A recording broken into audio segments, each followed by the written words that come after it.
Hello and welcome live from New Delhi. You're watching DD India Live. I'm Gautam Roy, and coming up in the next 30 minutes. Heavy rains lash India's southern state of Tamil Nadu and neighbouring Sri Lanka due to a cyclonic depression over the Bay of Bengal.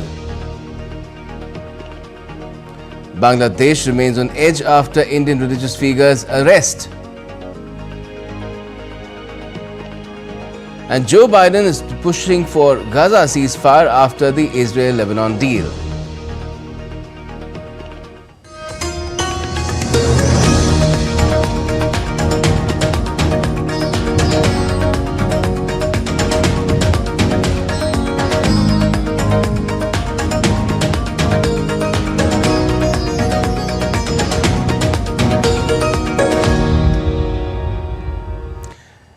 Now, India's southern state of Tamil Nadu has witnessed widespread rains as the depression over the Bay of Bengal has intensified into a deep depression.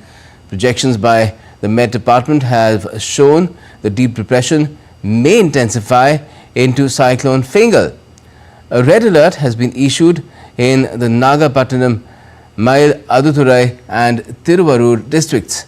The cyclonic storm is forecast to bring strong winds, heavy rain and high sea waves along Tamil Nadu's coastal districts, including Nagapattinam, Puducherry, Cuddalore and Chennai. The National Disaster Response Force has been deployed in Tamil Nadu's vulnerable districts like Nagapattinam, Mayiladuthurai and Cuddalore. Relief camps, medical teams and emergency operations centres have been set up to tackle the situation. Moreover, schools and colleges will also remain closed in several regions because of the incoming heavy rains. Also, Sri Lanka is reeling under severe weather conditions as well, as a deep depression over the southwest Bay of Bengal is likely to intensify into Cyclone Fingal. Heavy rains have triggered floods in Sri Lanka and the death toll has risen to 4. 6 people also remain missing and 8 others have sustained injuries. The Sri Lankan Meteorology Department has reported that the deep depression was located 120 kilometers east of Trincomalee at 8:30 in the morning today. Heavy rainfall exceeding 200 millimeters is expected in many regions. The department has urged naval and fishing communities to avoid deep and shallow sea areas around the island. And in response, Army and Naval forces have been deployed for emergency relief operations. These include assisting children sitting for advanced level examinations. Hotlines have been established by the DMC and Sri Lanka Police to support affected residents. Additionally, the National Building Research Organisation has issued a red alert for potential landslides in Kandy, Batale and Numaru area districts. Sri Lankan President Anurakumara Dissanayake has directed officials to provide immediate relief services to the affected people in the disaster-stricken areas. Unprecedented turmoil in Bangladesh continues after Hindu leader Chinmoy Krishna Brahmachari was arrested and denied bail on Monday on sedition charges. A young lawyer died on Tuesday in Chittagong court premises over the denial of bail of the Hindu monk. The head of the interim government of Bangladesh, Professor Muhammad Yunus, ordered a probe into the alleged killing and stepped up security in the city. He urged people to keep calm and stay away from participating in any untoward incidents. However, meanwhile, the harassment of media personnel has also been on the increase in Bangladesh. The Rights and Risks Analysis Group on Wednesday filed a complaint with the UN Working Group on arbitrary detention against illegal and arbitrary detention of Chinmoy Krishna Brahmachari. And across the border in India, MLAs of the BJP staged a protest in the state of West Bengal, marching from the State Assembly to Bangladesh Consul General on Wednesday, demanding the release of Chinmoy Das, the Bangladesh consulate in Kolkata. Earlier on Tuesday, the Ministry of External Affairs expressed deep concern over Chinmoy Krishna Das's arrest and asked the Bangladesh government to protect all minorities.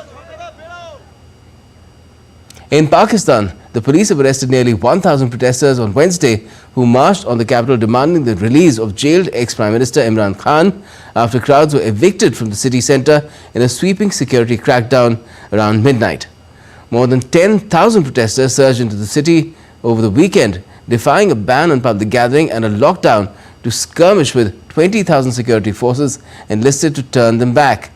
The government said at least one police officer was slain in the unrest on Monday, while 4 state parliamentary personnel were also reportedly killed when protesters ran them over in a vehicle on Tuesday.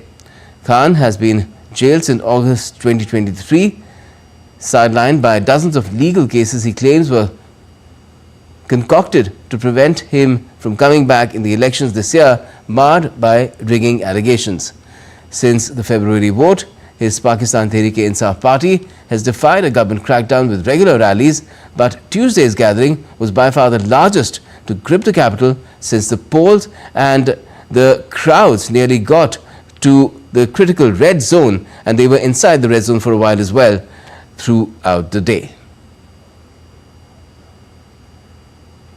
The prosecutors of the International Criminal Court have said on Wednesday that he would seek an arrest warrant for Myanmar's military leader Min Aung Hlaing for crimes against humanity over the alleged persecution of Rohingyas. A panel of 3 judges will now decide if they agree there are reasonable grounds to believe General Min Aung Hlaing bears criminal responsibility for the deportation and persecution of Rohingyas in Myanmar and Bangladesh. There is no set time frame for their decision, but it generally takes around 3 months to rule on issuing an arrest warrant.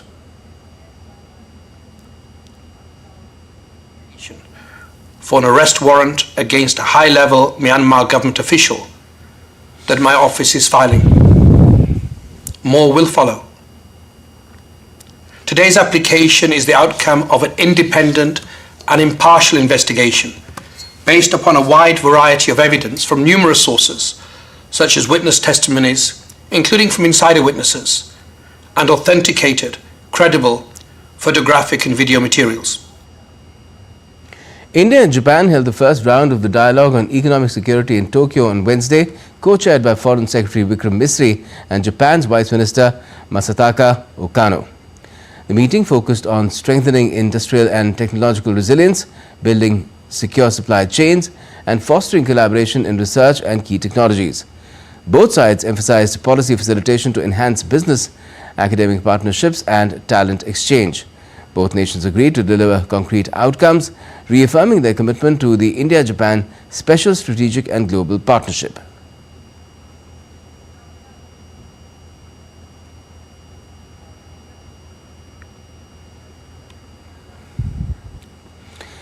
U.S. National Security Advisor Jake Sullivan has said that the United States would start its renewed push for a Gaza ceasefire on Wednesday, a day after U.S. President Joe Biden announced a separate ceasefire between Israel and the Lebanese armed group Hezbollah.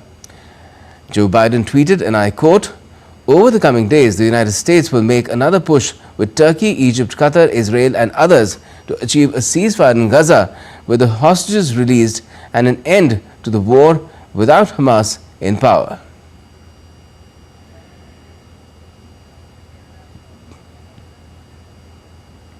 Earlier, the Hamas said it was committed to cooperating with any efforts to secure a ceasefire in Gaza, where the group has been battling Israeli forces for more than a year. In a statement issued after Israel and Hezbollah agreed to a ceasefire in Lebanon, Hamas also said any ceasefire in Gaza must put an end to the war there and lead to the withdrawal of Israeli forces from the enclave. Hamas official Sami Abu Zuri on Wednesday said that the group appreciates Lebanon's right to reach an agreement that protects its people, and it hopes for a deal to end the war in Gaza as well.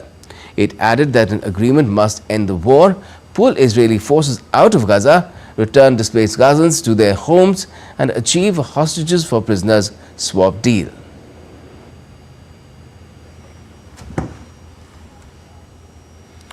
So a temporary yet much awaited relief for several displaced civilians at the Israeli-Lebanon border as ceasefire deal between Israel and Lebanon has come to effect from 200 hours GMT or 7:30 IST on Wednesday. Here's more in this report.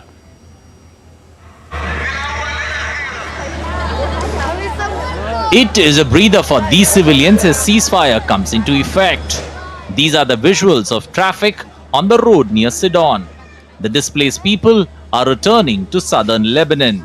The ceasefire between Israel and Lebanon came into effect from 2 hours GMT or 7:30 IST on Wednesday after 14 months long conflict that started on October 7th last year with Hezbollah launching cross-border strikes on Israel. Prime Minister Benjamin Netanyahu, in a televised speech, said that Israel is implementing the ceasefire deal to bring a halt to its conflict with Hezbollah in Lebanon, but will respond forcefully to any violation. So why implement a ceasefire now? There are three main reasons. The first reason is to focus on the Iranian threat. The second reason is to give our forces a breather and replenish stocks. And the third reason for having a ceasefire is to separate the fronts and isolate Hamas. From day 2 of the war, Hamas was counting on Hezbollah to fight by its side. When Hezbollah is out of the picture, Hamas is left alone in the fight. Our pressure on it will intensify, and that will help us in our sacred mission of releasing our hostages. The ceasefire agreement was brokered by the United States and France. Fighting across the Lebanese-Israeli border will end. Will end. This is designed to be a permanent cessation of hostilities. What is left of Hezbollah and other terrorist organizations will not be allowed, I emphasize, will not be allowed to threaten the security of Israel again. Over the next 60 days, the Lebanese army and state security forces will deploy and take control of their own territory once again. Hezbollah terrorist infrastructure in southern Lebanon will not be allowed to be rebuilt. And over the next 60 days, Israel will gradually withdraw its remaining forces.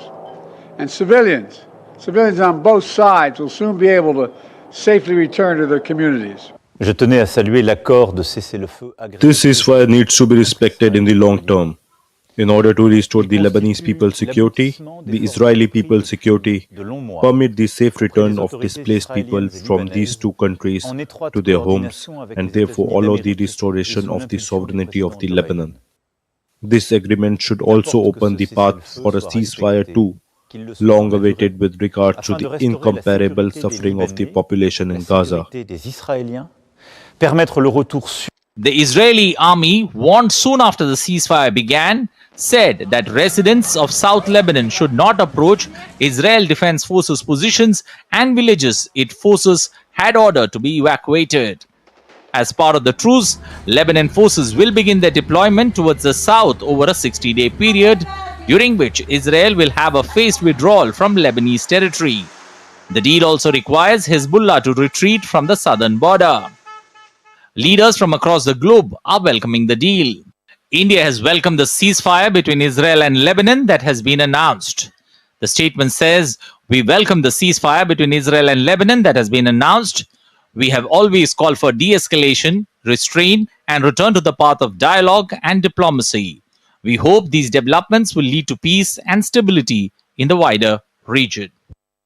So we will be working with the new Trump administration in a good manner and look at what is ahead of us.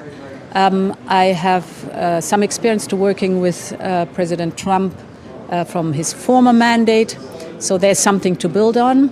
And I think very important is that we analyze together what our shared interests are and work with that. The ceasefire promises to end a conflict across the Israeli-Lebanese border that has claimed several lives. But will the conflict actually end remains to be seen. With Bureau Inputs, Ayushi Bhatnagar's report for DD India. And still to come in this edition of DD India Live, Ukrainian delegation led by Defense Minister Rustem Umerov meets South Korean President Yoon Suk-yeol in Seoul. And the home of the world's largest population of one-horned rhinos, Kaziranga, in the Indian state of Assam, hosts International Tourism Mart.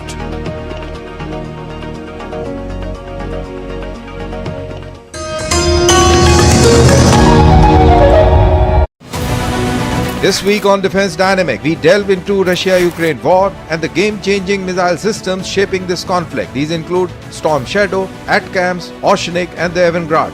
We also spotlight Apache AH-64E attack helicopters coming into Indian Army to be deployed in deserts on the western border, and India's emergence as a leader in defense logistics by becoming major international aerospace maintenance, repair and overhauling hub. Catch it all this Wednesday at 8 p.m. IST only on DD India.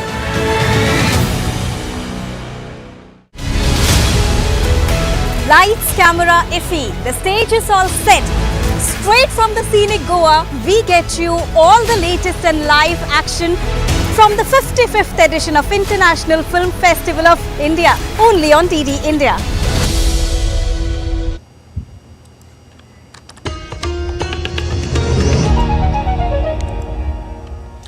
Welcome back. You're watching DD India Live. I'm Gautam Roy.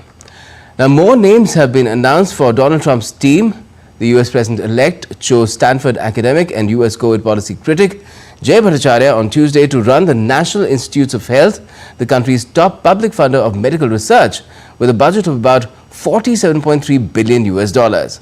Trump has named Jameson Greer his trade representative, a key figure in implementing Trump's economic agenda, particularly his plans to use tariffs to raise revenue and help bring more manufacturing to US shores. Trump has also picked Kevin Hassett as his top economic advisor, bringing the member of his first administration to head the White House National Economic Council, which helps set domestic and international economic policy. Ukraine's defense minister arrived in South Korea and is holding bilateral meetings following reports that officials from the countries would discuss potential South Korean military support for Ukraine. The trip comes as South Korea signaled it could reverse a long-standing policy of not providing weapons to countries in conflict following revelations that North Korea had deployed thousands of troops to aid Russia's war efforts against Ukraine. Russia's defense ministry said on Wednesday that its forces had taken control of the settlement of Nova Ilinka, close to the embattled Donetsk region town of Kurakhove in eastern Ukraine, according to the TASS state news agency. TASS also cited the defense ministry as saying that Ukrainian forces had attacked the Russian-controlled Zaporizhzhia nuclear power plant with drones and artillery. Namibia's vice president was among the first to vote in elections Wednesday that could see her become the desert nation's first woman leader, even as a ruling SWAPO party faces the strongest challenge yet to its 34-year grip on power. Netumbo Nandi Daitwa, a 72-year-old veteran of the Southwest African People's Organization, cast a ballot in the capital Windhoek as polls opened with long queues outside many polling stations in the sparsely populated country. Artificial intelligence and advanced grid management systems are revolutionizing sustainable energy, as revealed at the RAC Energy Summit in Ras Al Khaimah in the UAE. With participation from global energy leaders like EDF Middle East and International Energy Agency, the summit underscores the role of AI and innovative systems in enabling green power integration and driving environmental sustainability. Starting from the AI and the digital twin and the industrial metaverse, how these kind of things are affecting the worldwide to solve the challenges, and how the challenges are bringing the opportunities by utilizing the technology overall. Our aim is actually to create efficiencies, to contribute to sustainability with the leverage of the technologies, for the key technologies especially. And I hope this technologies is going to be used worldwide, and we are active in more than 150 countries. Back home in India, both houses of Parliament, Lok Sabha and Rajya Sabha, were adjourned for the day after opposition members disrupted the proceedings on various issues. Early in the morning, on day 3 of the winter session of Parliament, proceedings in the upper house began with Chairman of the Rajya Sabha, Jagdeep Dhankar, extending birthday wishes to members in the House. However, upper house was adjourned before any business could be transacted amid ruckus by opposition members demanding discussion on the Adani matter under Rule 267. And in the lower house, the proceedings began with question hour, where Minister Ashwini Vaishnav replied to a member's question regarding laws to check vulgar content on social media. However, the lower house too saw disruptions by opposition members, and later the house was adjourned. Earlier in the day, Lok Sabha Speaker Om Birla along with members of Parliament offered floral tributes to Ganesh Vasudev Mavalankar on his birth anniversary. Mavalankar was the first Speaker of the Indian lower house.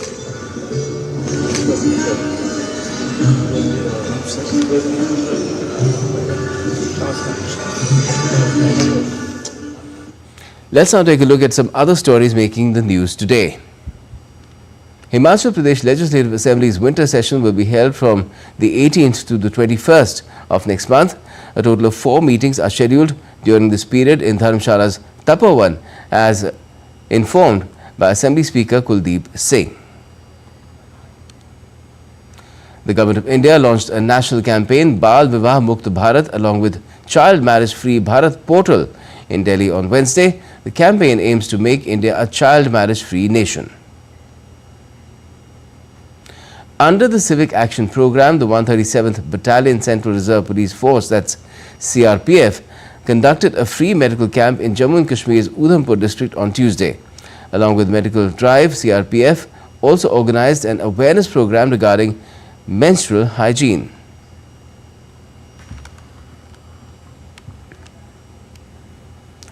The film Article 370 is premiering at IFFI in the coastal Indian state of Goa, and on the sidelines of the global premiere, Yami Gautam Dhar had an exclusive interaction with DD India's Deepika Mahato and talked about Kashmir, its growing popularity and more.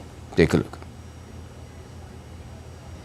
We have with us the spectacular actor Yami Gautam Dhar. Very good evening and thank you so much for exclusively talking to DD India. Thank you so much for having me for this conversation. It's such an honor reading DD, a channel that we all Indians connect so dearly. So thank you so much.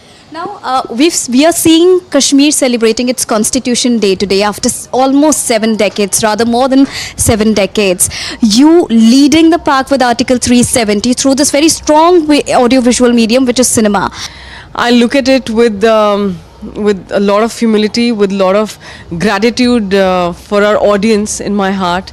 If the film is a success, it's success because of them. They made it a success story. To be associated with it and for a film to do well, it's a huge encouragement as an artist that, you know, should go by your script, go by your gut and make a good film, and the audience will always give it all the love. Having shot for Article 370, having studied about Kashmir, where do you see Kashmir as today? We shot in Kashmir for the film, and having felt what we were shooting right there live was a different feeling altogether. To see the Indian flag being hosted in its full glory, that was a huge moment of pride. Tourism was thronging, so there was traffic. I was like, why there is traffic? I said, because there are so many tourist buses, and it just feels so good to see people happy there. Now, one quick last question. You would have heard about Prasar Bharati's own OTT platform, which is Waves. There's always surprises which can spring from anywhere, and OTT has been one of the biggest ones and as an artist, I'm trying my best to balance both. I have successful releases in theatres and on OTT. They both matter a lot to me. For me, they both are audiences. It's getting globalized. I think that's a massive achievement, and the thought of the world becoming a global image, we're literally seeing it with our own eyes. So it's a big change. So there you heard Yami Gautam talking about the changing landscape there in Kashmir and technology with the arrival of OTT. With camera person Ajit, this is Deepika reporting for DD India from Goa. Now, the world-famous Kaziranga National Park in India's northeastern state of Assam is hosting the International Tourism Mart with a 4-day event that began on Tuesday. Organized by the Ministry of Tourism in collaboration with Assam Tourism, the event aims to showcase and promote Assam and the northeastern region of India as a global tourism destination. The event was officially inaugurated on Wednesday by Tourism Minister Gajendra Singh Shekhawat, Assam Chief Minister Hemant Biswa Sarma and Arunachal Pradesh Chief Minister Pema Khandu. Delegates from across the country and abroad have gathered to participate in discussions and exhibitions highlighting the region's rich culture, heritage and tourism potential. Area which has a great legacy rich cultures, great cultural diversity, and simultaneously a great biodiversity. This ITM, which has been hosted by Government of Assam under the leadership of Honorable Chief Minister Himanta Biswa Sharma ji, is going to be a great opportunity for the northeastern states to showcase their richness of culture and diversity, and simultaneously it's an opportunity for the people from the travel trade all across the country and world. A competition was whisked up in the search of the best version of the egg mayonnaise, and it was held on Monday in a Paris suburb with contestants from 13 French restaurants. The judgment was done on the basis of how well the egg was cooked, the taste and the texture of the mayo. The bistro dish was garnished using radish slices, bacon bits, spinach leaves or mustard seeds. A team of 3 cooks from La Rique restaurant in Loire-Valley won this year's competition.